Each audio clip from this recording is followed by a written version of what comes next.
How to tell if there is no hope in getting your ex back.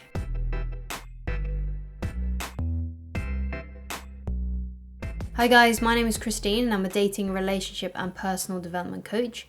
And today I'm talking about how to know if there is actually no hope in getting your ex back. So before we get into it, let's just talk about the mindset of when you do actually go through a breakup. So what is the kind of mindset you should have? Because when you go into no contact, when you stop speaking with your ex, you kind of have to assume from the beginning that they might not ever be coming back.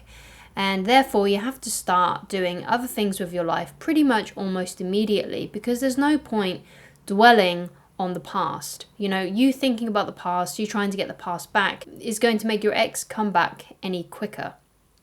So really, you need to start moving on with your life straight away. Of course, you need to feel it to heal it. You need to kind of admit to yourself that you didn't want to get dumped, that you didn't want the breakup to happen. You kind of have to admit to yourself that the situation sucks, because it does. Breakups aren't comfortable.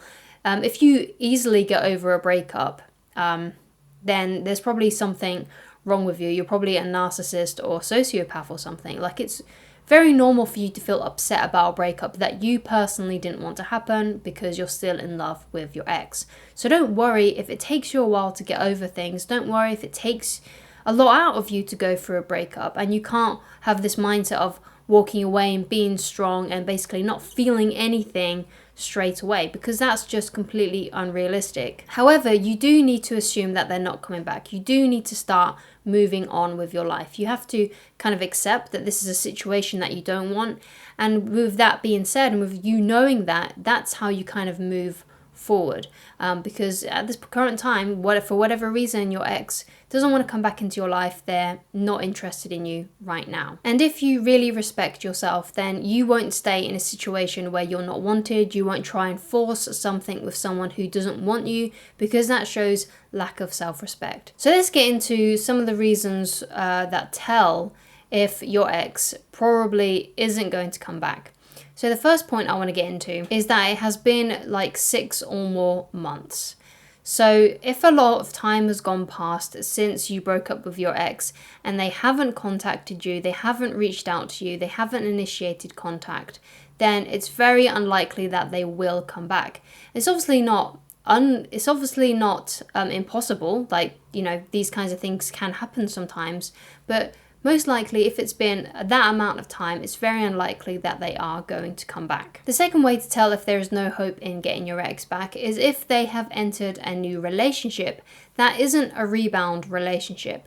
So obviously a rebound relationship is when someone goes straight basically into a new relationship after a breakup, within, like, let's say the first couple of weeks or the first couple of months. And the reason why it's a rebound relationship is because usually if you've been together with someone for a long time, it takes up to about a year to actually get over that person. Like, it takes, let's say, like 6 months to a year, perhaps sometimes even a year and a half, perhaps even 2 years, depending on how long the relationship was.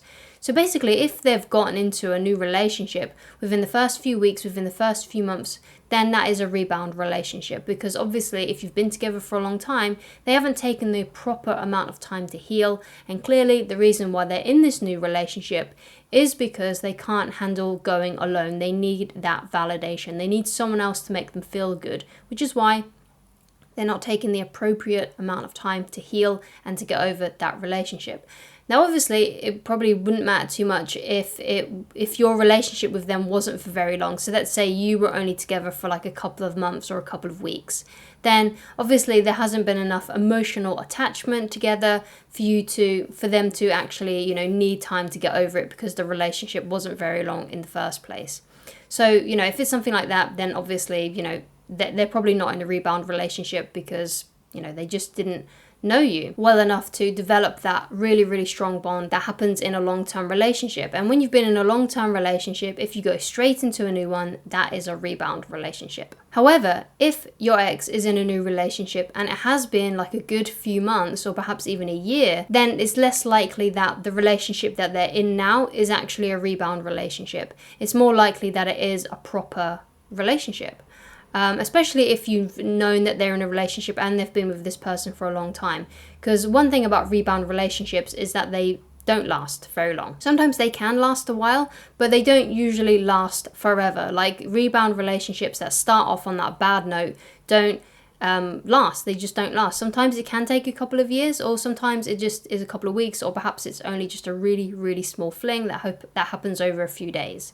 But if this ex of yours is actually in a new relationship, they've been with this person for quite some time, and they got into that relationship with, like a healthy amount of time between your relationship, the breakup, and this new person that they're dating and that they're in a relationship with. So the next way to tell if there's no hope in getting your ex back is if your friends and perhaps even your ex's friends are telling you it's time to move on. They may even tell you things like, if they know your ex, they may even be saying things like, oh, your ex is really happy. It's probably best to not think about getting back with them because they're really happy. They're happy with their life. They're doing well. So if your friends are advising you to move on, if your ex's friends are telling you to move on, then it's probably a good thing that you should move on. If you're enjoying the video so far, then please leave a like on it, and please do subscribe if you haven't done so already. Please also leave down in the comments any tips that you have yourself, or if there's anything that you would like me to discuss in a future video. Thank you so much. So the next way to tell if there is no hope in getting your ex back is your ex has never initiated contact with you for 6+ months. The reason why I say half a year is good is because that's a good appropriate amount of time for your ex to start missing you, to question the relationship, especially if you have walked away and you've done the no contact rule really well.